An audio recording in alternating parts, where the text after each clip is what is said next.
आज का हमारा टॉपिक है व्यंजन संधि। इससे पहले हमने आपको स्वर संधि पढ़ाई थी, जिसके अंतर्गत स्वर संधि के अंतर्गत 5 संधियाँ थी, वो आपकी कंप्लीट हो गई थी। और आज बात करते हैं अपनी व्यंजन संधि पर। तो सबसे पहले व्यंजन संधि की परिभाषा को देख लेते हैं। व्यंजन संधि की परिभाषा कहती है कि जब व्यंजन वर्ण का मेल किसी व्यंजन वर्ण से हो या व्यंजन वर्ण का मेल किसी स्वर वर्ण से हो, तो जो उसमें परिवर्तन होता है उसे व्यंजन संधि कहते हैं। सभी को मालूम होगा व्यंजन संधि बहुत परिभाषा इसकी बहुत कठिन नहीं है, लेकिन इसके बाद में जब इसके अंतर्गत कुछ नियम आते हैं तो उन नियमों को हम देखते हैं। वो नियम थोड़े टिपिकल होंगे, थोड़े कठिन होंगे आप लोगों के लिए, लेकिन जो 2 नियम है स्टार्टिंग के वो थोड़े सरल से हैं।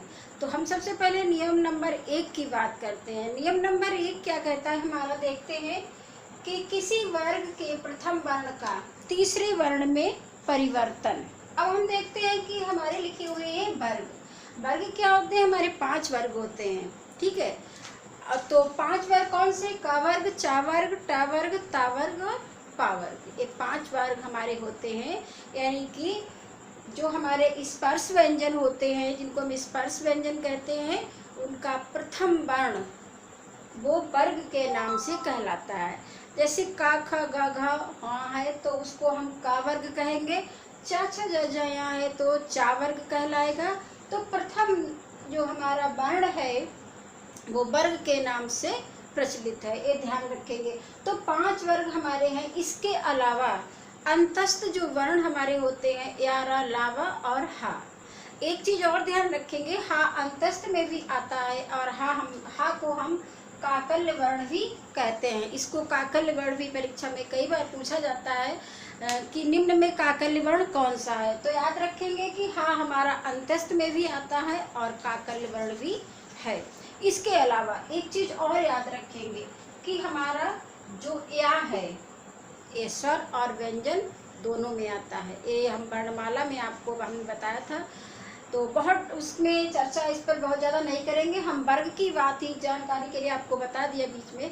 तो हमारी बात है वर्ग की। तो हमारे 5 वर्ग हैं, साथ में अंतस्थ वर्ण है, देखेंगे आपको लिखे हुए हैं। तो हमारा नियम क्या कहता है, किसी वर्ग के प्रथम वर्ण का तीसरे वर्ण में परिवर्तन। ये हमारा क्या है, ये प्रथम वर्ण है, इसका तीसरे में परिवर्तन हो जाएगा। यानी कि का के बाद तीसरा आता है गा, तो उसका गा में परिवर्तन हो जाएगा। ये सिर्फ नियम नंबर 1 की बात है। इसके अलावा और क्या है कि यदि का, चा, टा, ता, पा जो कि वर्ग लिखे हुए हैं आपके, का, चा, टा, ता, पा के बाद किसी वर्ग का तीसरा, चौथा अथवा यार, अलावा, हा या कोई स्वर आए तो प्रथम शब्द के अंतिम वर्ण का तीसरे वर्ण में परिवर्तन हो जाएगा ना। इतना ध्यान रखना है कि प्रथम वर्ण का तीसरे में परिवर्तन हो जाएगा। ये नियम नंबर 1 की बात है, ठीक है, व्यंजन संधि के अंतर्गत। अब अच्छी तरीके से समझने के लिए एग्जाम्पल्स को सबसे ज़्यादा देखना जरूरी होता है। तो हम एग्जाम्पल्स देखेंगे। जैसे हमारा है लिखा हुआ है दिक प्लस अंबर। आप देखेंगे कि का जो हमारा हमने बताया था, इसमें बताया है कि प्रथम शब्द का अंतिम वर्ण, ये हमारा प्रथम शब्द कहलाता है, इसका अंतिम वर्ण है का। अब हम देखते हैं कि इसका परिवर्तन हो जाएगा तीसरे में। अब का परिवर्तन होगा तीसरे में तो आ जाएगा गा, शेष किसी में कोई परिवर्तन नहीं होगा। अब हमने देखा है कि का हमारा क्या है, हलंत वाला है। हलंत के मतलब होता है कि हमारा आधा वर्ण, ठीक है। अब हम इसको लिख लेंगे, देखते हैं इसको। हमने पहले वालों को ज्यों का त्यों लिख लिया, क्योंकि हमारी परिभाषा जो नियम कहता है कि प्रथम शब्द का अंतिम वर्ण में परिवर्तन होगा, तो का में परिवर्तन होगा। का हमारा तीसरा वर्ण आएगा दिग, ये भी हमारा रहेगा हलंत वाला, ठीक है। इसके बाद में हमें जो लास्ट वाला है सेम लिख लेना है, ज्यों का त्यों उतार लेना है। तो हमारा हो गया दिग अंबर, ठीक। अब हमें क्या करना है इसमें, अब हमें इस गा को, एक गा हमारा है हलंत का आधा वर्ण, इसके आगे हमारा स्वर लगा हुआ है। तो स्वर जब हमारा व्यंजन में आ जाता है तो वो उस व्यंजन को पूरा कर देता है, यानी कि उस हलंत को हटा देंगे। जब हम पूरा करेंगे तो आ हट जाएगा और एक गा पूरा हो जाएगा।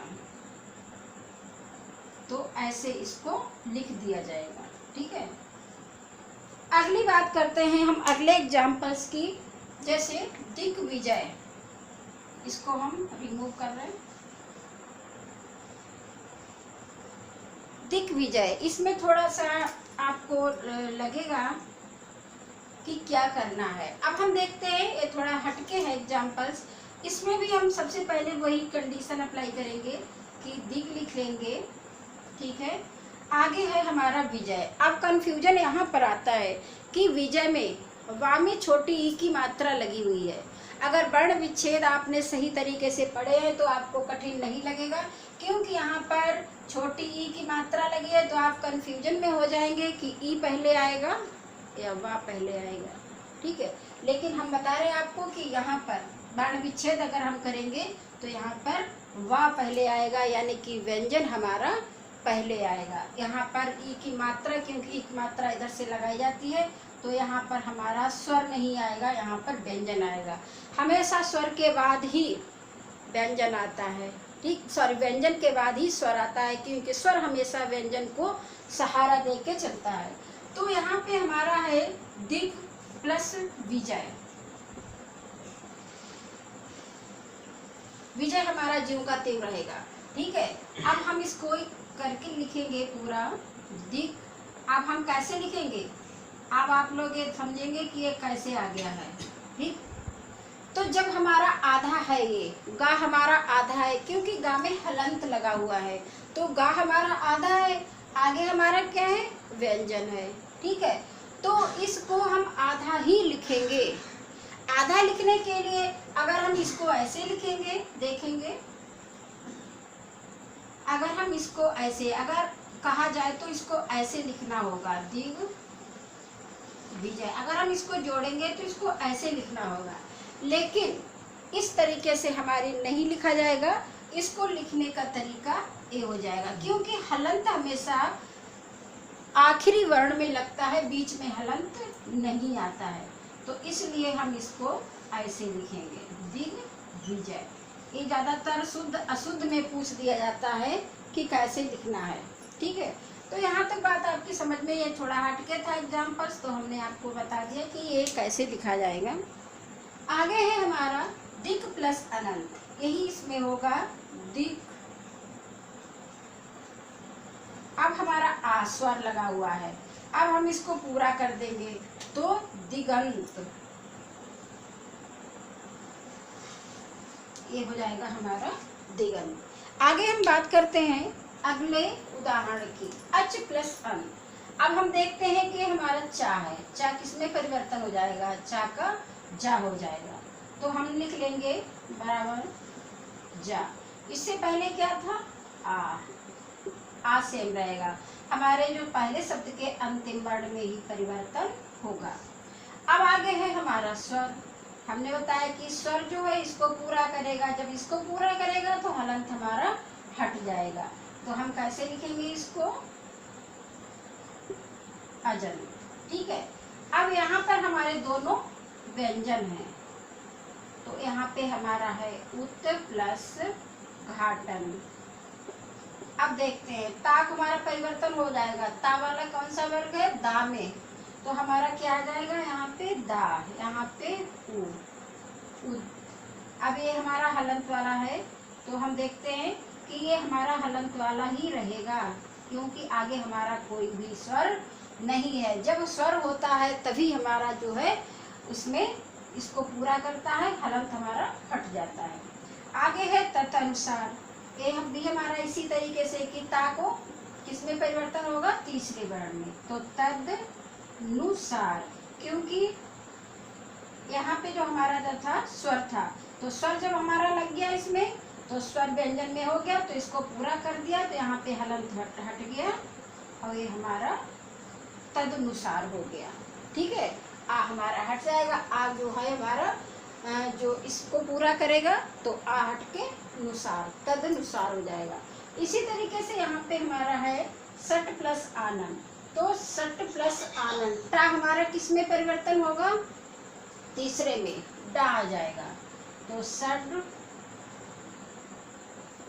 अब हमारा यहाँ पे स्वर है, अब ये हमारा क्या था, ये हलंत वाला था, तो हलंत को हटाएंगे, यहाँ पे इसकी मात्रा लगाएंगे और इसको पूरा ऐसे लिखेंगे। इसी तरीके से हमारा है सद्भावना, ये भी हमारा किस में हो जाएगा, तीसरे वर्ण में, यानी कि सद। यहाँ पे हमारा व्यंजन है तो इसको हम इसी तरीके से लिखेंगे, ये हमारा आधा ही दा रहेगा। तो ये हमारा नियम नंबर 1 था, जिसको आप एग्जाम्पल्स द्वारा अच्छी तरीके से समझ सकते हैं। और अगले हम भाग में आपको नियम नंबर 2 पढ़ाएंगे। तब तक के लिए धन्यवाद।